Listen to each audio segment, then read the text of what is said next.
Hello students, welcome back to SST with Apeksha. तो अभी हमने प्रीवियस वीडियो में पार्ट 1 डिस्कस किया था। 5 क्वेश्चन जो थे आपके लेंदी वो हम लोगों ने डिस्कस किए थे। आज हम लोग डिस्कस करने वाले हैं पार्ट 2।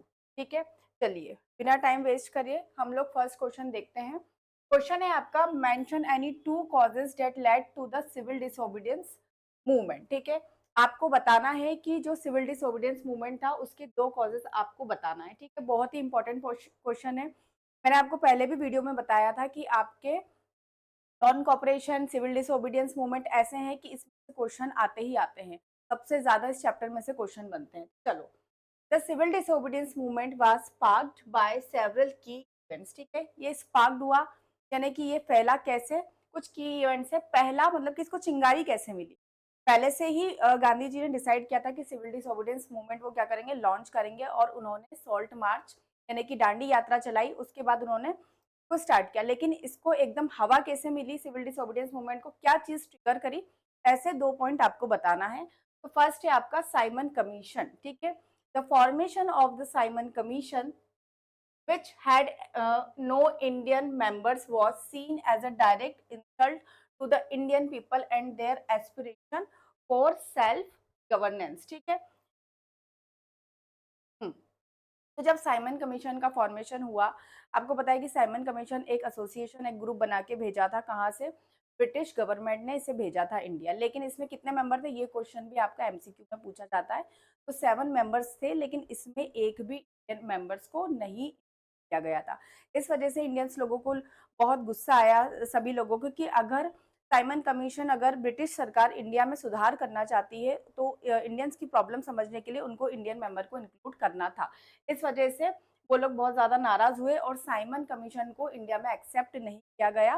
साइमन गो बैक के नारे लगाए गए। ठीक है, तो पहला साइमन कमीशन जब आया तो बहुत ज्यादा हल्ला हो गया इंडिया में। ठीक है, पहला रीजन था। Second, Lala Lajpat Rai death. ठीक है, the brutal beating of Lala Lajpat Rai by police during a protest against the Simon Commission led to widespread outrage and intensified calls for mass civil disobedience। Second, Simon commission में के ही जब साइमन गो बैक, ठीक है, Simon go back के नारे लगाए जा रहे थे कि साइमन वापस जाओ। ठीक है, वापस लौट जाओ। तब क्या बहुत सारी रैली ऑर्गेनाइज करी, प्रोटेस्ट कर रहे थे लोग। तब क्या कर रही थी ब्रिटिश गवर्नमेंट, जो थी ब्रूटली क्या कर रही थी, लाठी चार्ज कर रही थी, पीट रही थी इंडियंस को। उसी में जब लाला लाजपत राय भी उसमें इन्वॉल्व थे, तब उनके हेड पे, उनके सर पे क्या लग गई, लाठी से वो इंजर्ड हो गए और इस वजह से क्या हो गई, डेथ हो गई। तो जब लाला लाजपत राय एक प्रोमिनेंट लीडर थे उस टाइम पे, उनकी जब डेथ हुई तो इस वजह से ये दोनों चीजें इतना ज्यादा ट्रिगर की और सिविल डिसोबीडियंस मूवमेंट को और क्या मिल गया, एक मोमेंटम मिल गया, वो तेजी से बढ़ने लग गया। ठीक है, तो ये दो आपको बताने हैं, 2 पॉइंट्स आपको इवेंट्स बताने हैं जिस वजह से सिविल डिसोबीडियंस मूवमेंट क्या हुआ, आपका स्पार्क्ड हुआ। ठीक है, चलिए नेक्स्ट क्वेश्चन हम लोग देखेंगे। Mahatma Gandhi launched a more broad-based movement in India by joining Khilafat Andolan. Explain the statement with any 3 argument in the context of the non-cooperation movement। पूछा गया है 2021 और 2022। अभी मैंने प्रीवियस वीडियो में आपको 23 के क्वेश्चंस बताए हैं। अब बहुत सारे बच्चों को ये दिमाग में आएगा कि सिर्फ 5 या 6 ही क्वेश्चन थे, तो इन्हीं क्वेश्चन को चेंज कर करके पूछा गया है 2029 से लेके 2023। ठीक है, अब देखो, नॉन कॉपरेशन मूवमेंट जो था आपका, तो महात्मा गांधी ने लॉन्च किया था कि बहुत बड़ा एनसीएम जो मूवमेंट था, बहुत ही ब्रॉड बेस्ड था, इंडिया बाय जॉइनिंग खिलाफत आंदोलन। और ये कैसे स्टार्ट हुआ था, आपने पढ़ा होगा कि खिलाफत मूवमेंट था, उसके साथ ही एनसीएम को लॉन्च किया गया था ताकि हिंदू मुस्लिम क्या हो पाए, यूनाइटेड हो पाए। ठीक है, तो आपको ये तीन आर्ग्यूमेंट में इसको एक्सप्लेन करना है। क्वेश्चन ऐसे ही आते हैं एसएसटी में। ठीक है, आता आपकी सिलेबस से ही, लेकिन इतना उसको चेंज कर करके थोड़ा डिफिकल्ट बना के पूछा जाता है, स्टेटमेंट में दे दिया जाता है ताकि बच्चों को वो क्या लगता है, टफ लगता है। ठीक, चलो, Mahatma Gandhi decision to join the Khilafat आंदोलन played a crucial role in broadening the scope and appeal of the non cooperation movement in India. Here are 3 argument. चलो, ये हो गया आपका unity among different religious community. अब क्या था ना कि इंडिया में गांधी जी जब 1915 में साउथ अफ्रीका से वापस आए थे, तो उन्होंने ये चीज क्या करी थी, उनको ये पता था कि यहाँ पे क्या नहीं है, इंडिया में आपका यूनिटी ही नहीं है, रिलीजियस ग्रुप और कास्टिज्म बहुत ज्यादा चल रहा है। ठीक है, इस वजह से यहाँ पे गांधी जी ने खिलाफत आंदोलन was launch by Indian Muslim protest against the British government treatment of the caliphate in Turkey. By supporting this movement Gandhi aim to create united front of Hindus and Muslim against British rule. This help in fostering communal harmony and strengthening the non cooperation. आसान शब्दों में हम इसको समझेंगे, जब खिलाफत movement आपको world war 1 से लिंक करना पड़ेगा यहाँ पे। जब एनसीएम आपका खिलाफत इश्यू हुआ, वर्ल्ड वॉर 1 कब स्टार्ट हुआ था? 1914 में स्टार्ट हुआ था, ठीक है? तो वहाँ पे जो आपका अभी प्रेज़ेंट टर्की है, ठीक है? तो पहले क्या हुआ करता था? ऑटोमन एम्पायर हुआ करता था। ऑटोमन एम्पायर जब वर्ल्ड वॉर 1 में जब हार गया, तो क्या हुआ? जो खलीफत थे, मतलब जो खलीफा जिनको हम बोलते हैं, वो वहाँ के क्या थे? रूलर थे, मुस्लिम क्या थे? मुस्लिम रूलर थे, ठीक है? तो उनके खिलाफ ब्रिटिशर्स ने वर्ल्ड वॉर 1 में ब्रिटेन भी लड़ा था, तो ब्रिटेन ने उन पे हार्श ट्रीटी, बहुत ज़्यादा इंसल्ट करी, सारी चीज़ें करी, ठीक है? तो इस वजह से वो स्पिरिचुअल लीडर भी थे, जो खलीफा थे ऑटोमन एम्पायर जो थे, ऑटोमन जो आपका जो अभी प्रेज़ेंट डे में टर्की है, वो एक स्पिरिचुअल लीडर भी हुआ करते थे, ठीक है? तो इस वजह से सभी वर्ल्ड के मुस्लिम इस डिसीज़न से क्या हो गए? बहुत ज़्यादा नाराज़ हो गए।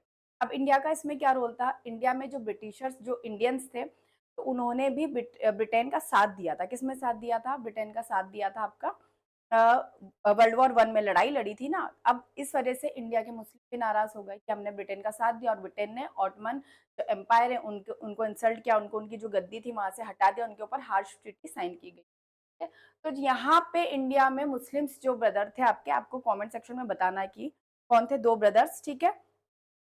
मोहम्मद अली, चलो ठीक है, मैं ही बता देती हूँ, मोहम्मद अली और शौकत अली थे, ठीक है? इन दोनों ने खिलाफत इशू को लॉन्च किया था, ठीक है? किसके अगेंस्ट में? जो खलीफा थे, ठीक है? उनके साथ जो बिहेवियर हुआ था उसके अगेंस्ट में, यहाँ तक समझ में आया? तब गांधी जी को ये पता चला कि खिलाफत इशू यहाँ पे मुस्लिम लोग कर रहे हैं, तो उन्होंने भी एनसीएम लॉन्च करने का सोचा और साथ ही साथ खिलाफत इशू को सपोर्ट करने की उन्होंने बात कही, ताकि हिंदू क्या हो पाएंगे? यूनाइटेड हो पाएंगे। क्योंकि गांधी जी ये बात हमेशा कहते थे और जानते थे कि जब तक हम लोग यूनाइटेड नहीं हो पाएंगे, तब तक हम क्या नहीं कर पाएंगे? इंडिया को आज़ादी नहीं दिला पाएंगे, ठीक है? तो पहला, unity among different religious community. Gandhi ji ने क्या करा? उन्होंने डिफरेंट रिलीजियस जो कम्युनिटी थी वो एक करने का सोचा, ठीक है? नेक्स्ट हम लोग देखेंगे expansion of the movement to rural areas, ठीक है? उन्होंने अपने मूवमेंट को ये नहीं सोचा कि सिर्फ अर्बन या सिटीज एरिया में ही इसको हम रन करेंगे, उन्होंने ये भी चीज देखी कि हम जो रूरल एरियाज है, द खिलाफत आंदोलन has a significant impact in rural areas where the influence of religious leader was strong. by aligning with the khilafat cause, Gandhi was able to mobilize support and participation from the rural population, thus expanding to reach out the non cooperation movement beyond urban centre, ठीक है? तो उन्होंने powerful जो उस time पे significant religious leader थे, तो उन्होंने क्या करा? अपना बेस कहाँ स्ट्रॉन्ग करने का सोचा? आपका रूरल एरिया में भी पार्टिसिपेट की, वहाँ की पॉपुलेशन भी इस एनसीएम में क्या करे? पार्टिसिपेट करे, ठीक है? Increase participation of youth and student. उन्होंने खिलाफत आंदोलन resonated strongly with the youth and students of India were deeply concern about the fate of their fellow Muslim in Turkey, ठीक है? तो इस ये क्या था तीसरा आपका? तो इंक्रीज पार्टिसिपेशन था यूथ और स्टूडेंट्स का, ठीक है? तो वो ये चाहते थे कि स्टूडेंट्स और यूथ बहुत ज़्यादा से ज़्यादा इसमें पार्टिसिपेट करें और वो कर भी रहे थे, क्योंकि वो भी इस इश्यू के अपोज़ में थे, जो इंडिया में था, मतलब जो मुस्लिम लोगों का था टर्की में जो हो रहा था, ठीक है? Gandhi ji association with the Khilafat cause attracted a large number of young people to join the non cooperation movement, bringing fresh energy and enthusiasm to the protest, ठीक है? तो Gandhi ji association with the Khilafat cause attracted a large number, तो Gandhi ji Khilafat issue जो था इसने large number of youth और young generation को क्या किया था? अट्रैक्ट किया था, ठीक?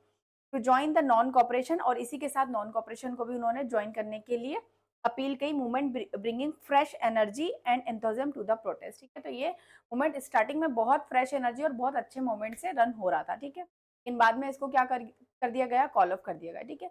अब ये क्वेश्चन थोड़े से आपको टफ लग सकते हैं। देखो, कभी भी डायरेक्ट ऐसे क्वेश्चन नहीं आते, अगर पेपर मॉडरेट या डिफिकल्ट लेवल का बनता है तो आपको घुमा फिरा के ही क्वेश्चन आते हैं, जिसमें बच्चे नहीं कर पाते, लेकिन क्वेश्चन इन 4-5 टॉपिक से बाहर आपका नहीं जाएगा। मैंने पहले भी आपको बताया था, नॉन कॉपरेशन, रोटेक्ट एक्ट, खिलाफत इशू है आपका, सीडीएम, एनसीएम, सारे सत्याग्रह, ठीक है? और एक वो सेंस ऑफ कलेक्टिव बिलोंगिंग वाला ये क्वेश्चन आता है, ठीक है? इन्हीं में से आपका क्वेश्चन आएगा, ठीक है? तो आपको ये पॉइंट्स लिखने हैं, क्योंकि इन टॉपिक्स को आपको अच्छे से लर्न करना है। इसको शॉर्ट्स में हम लोग नहीं समझ पाते, बहुत लेंदी लेंदी क्वेश्चन है, इसीलिए लॉन्ग वीडियो में मैं आपको बता रही हूँ। चलिए नेक्स्ट क्वेश्चन हम लोग देखेंगे।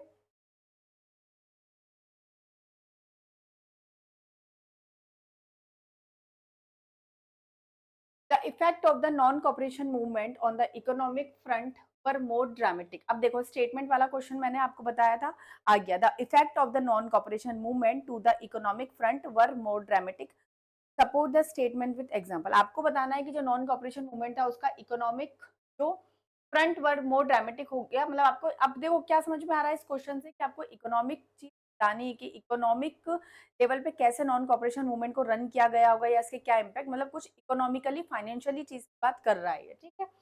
Support the statement with examples, आपको इसके एग्जांपल्स भी बताने हैं। अब जैसे एग्जांपल्स बोला है आपको समझ में आ जाना चाहिए कि एनसीएम नॉन कॉपरेशन मूवमेंट को कैसे इकोनॉमिक लेवल पे बाइकआउट किया गया था, ठीक। चलो पहला बाइकॉट ऑफ फॉरेन गुड्स, ठीक। अब अगर जिसको नॉन कॉपरेशन मूवमेंट पूरा याद होगा, जिसने शॉर्ट नोट पढ़ा होगा, उसको इजीली ये क्वेश्चन वो लिख सकते।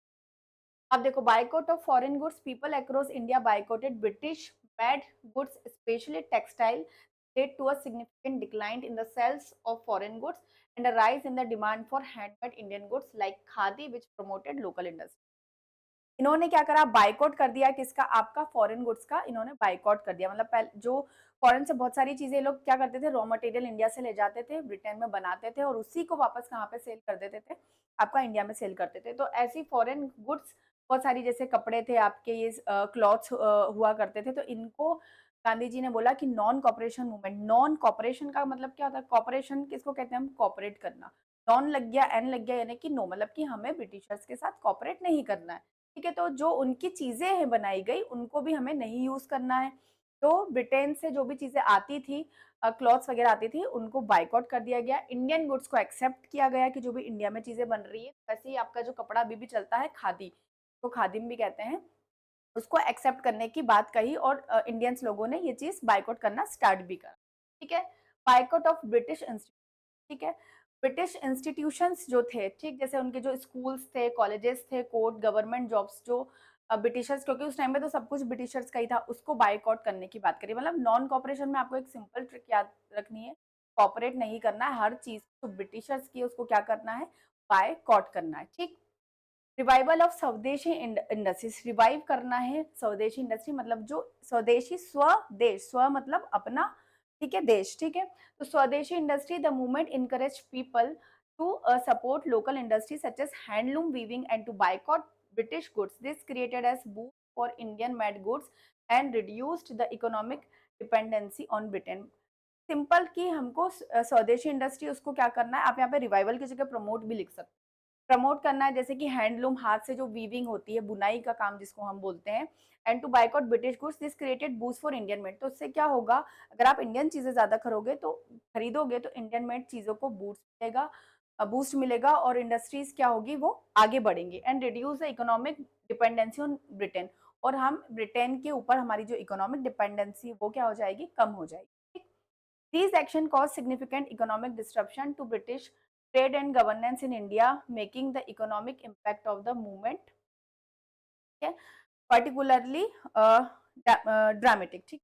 तो यहाँ पे ये था कि ये सारी चीजें, आप अगर ये पॉइंट चाहो तो आप इसको कट भी कर सकते हो। तो this action cause significant economic disruption to British trade. तो ये सारे डिसीजन क्या लेके आए, ब्रिटिश ट्रेड को क्या डिस्टर्ब करा उन्होंने, ठीक है। और गवर्नेंस इन इंडिया, और उनकी गवर्नमेंट को भी इन चीजों से क्या, गवर्नमेंट भी हिली उनकी, ठीक है। Economic impact of the movement, तो इन चीजों का मूवमेंट आपका इस चीज पे पड़ा। तो आपको एनसीएम याद रखना है, नॉन कॉपरेशन मूवमेंट अच्छे से पढ़ लो, फिर जो भी क्वेश्चन उससे बनेगा, क्वेश्चन को थोड़ा सा आपको समझने की जरूरत रहेगी और आप इजीली क्या कर पाओगे, उसका आंसर कर पाओगे कैटर, ठीक है।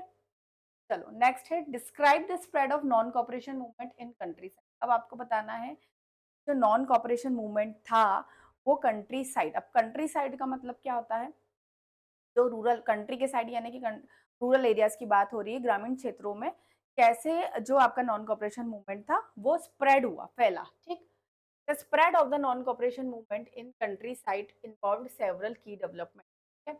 अब इसमें बहुत सारे डेवलपमेंट्स हुए। पहली बात करेंगे हम अवध की। Peasants were lead by Baba Ramchandra against talukdar and landlord who post high rent and various cesses, ठीक है। अब अवध की बात करेंगे हम, ठीक है। अवध में क्या प्रॉब्लम थी, वो किसने लीड करा था, एमसीक्यू में पूछा गया है और पूछा जा सकता है। बाबा रामचंद्र ने अगेंस्ट किसके अगेंस्ट में, तलुकदार, ठीक है।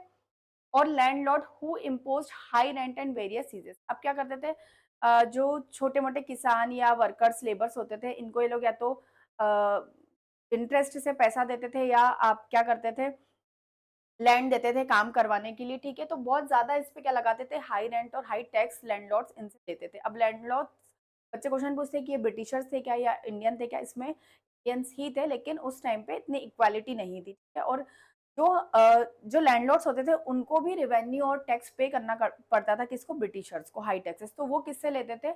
पुअर जो होते थे उनसे हाई टैक्सेस लेते थे। लेकिन एट द एंड दोनों कंडीशन में कौन एक्सप्लॉइट हो रहा है? इंडियन से एक्सप्लॉइट हो रहे हैं ना, चाहे वो लैंडलॉर्ड हो, चाहे वो पुअर पीजेंट हो, और फायदा किसका हो रहा है? ब्रिटिशर्स का हो रहा है, ठीक है? तो उनके खिलाफ था peasant faces begar forced labour and lacked security as tenants often being evicted without notice. तो पीजेंट्स थे, उनको फोर्स लेबर करने के लिए मजबूर किया जा रहा था जबरदस्त। अगर आपको याद हो चंपारण सत्याग्रह, ठीक है? चंपारण सत्याग्रह में क्या करवाया गया था? चंपारण सत्याग्रह में उनसे जबरदस्ती इंडिगो की नील की खेती करवाई जाती थी, ठीक है? वो फोर्स किया जाता था कि आप उनको क्या करो, लेबर बनाने के लिए, and let security as tenants often being evicted without notice. और उनको कोई सिक्योरिटी नहीं होती थी, कभी भी काम से निकाल दिया जाता था, ठीक है, without notice. Next, the sorry movement called for a reduction in revenue, the abolition of begar, and a social boycott of oppressive landlord.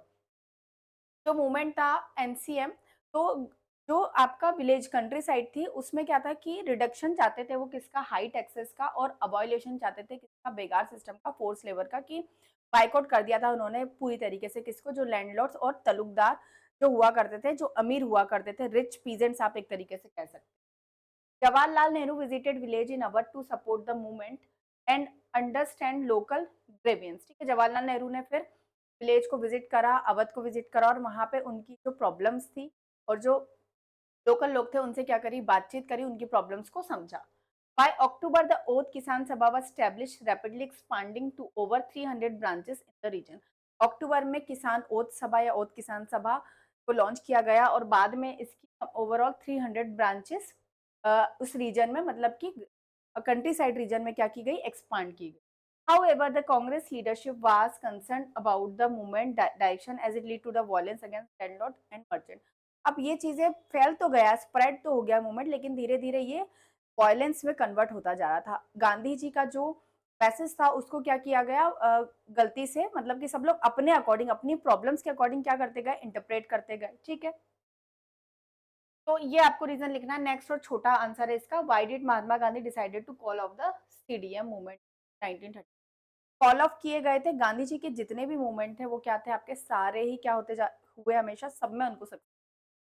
लेकिन हमेशा क्या हुआ? गांधी जी ने उन मूवमेंट को क्या कर दिया? कॉल ऑफ यानी कि बंद कर दिया। अब इसके रीजन क्या थे?